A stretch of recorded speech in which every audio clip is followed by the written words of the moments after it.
Hi, Northlight Church family.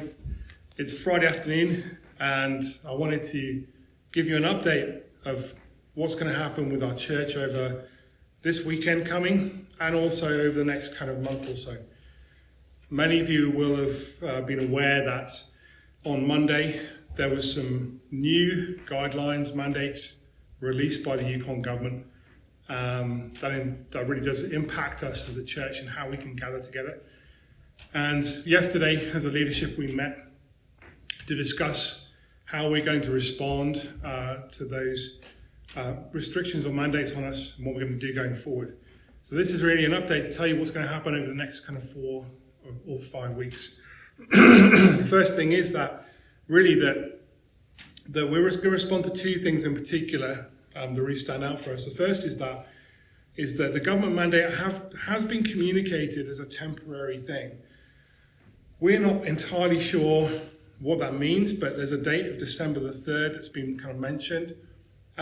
So we're going to respond to that by also kind of putting something in place temporarily until that time, so that when something changes, or if something changes, we'll actually reassess at the start of December, or when YG decides to communicate about that, and then we'll shift again according to what happens.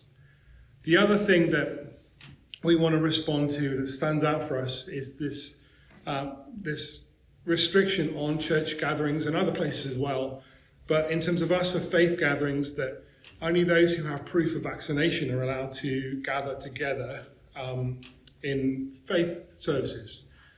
Now, we feel like we want to find a solution that doesn't kind of affect just one group of people, but we want to stand together in unity as a whole church body. So whatever we decide to do or choose to do, we're trying to find something that we can all be a part of equally together.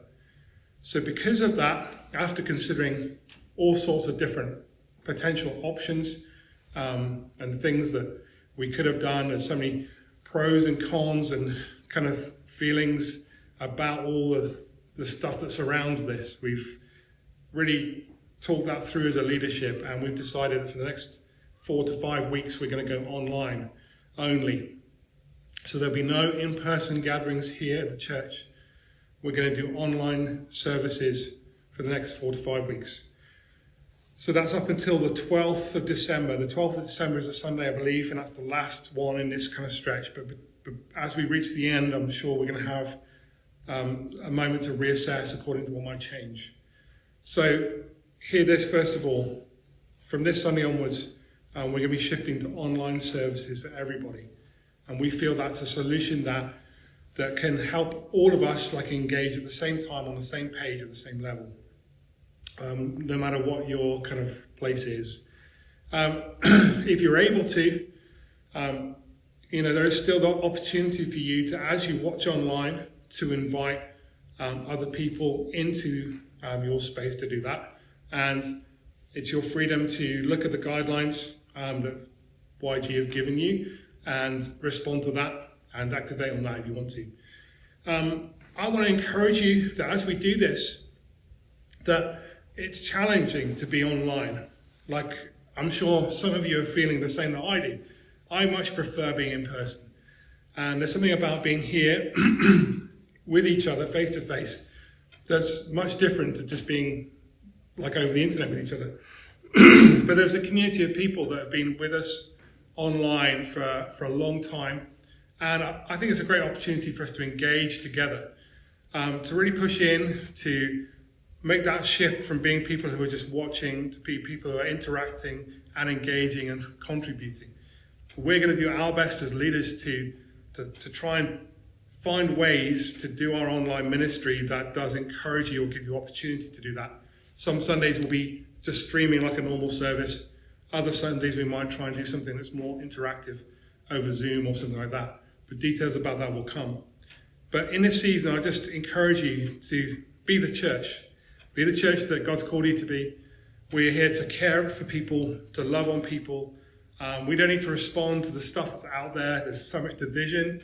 There's so much judgment and so much passion about people's, on either side of the continuum of these issues. let's respond like Jesus would, which is to care for people, to love people, to connect with people, and to be there for people.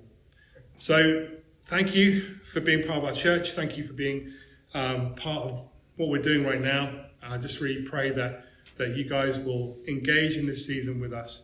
If you want more information about this, there's an email that's gone out with another letter that's got some more details. But if you've heard this, you've pretty much got everything. So for now, be blessed, and we'll see you on Sunday, probably from here. Okay, have a great weekend.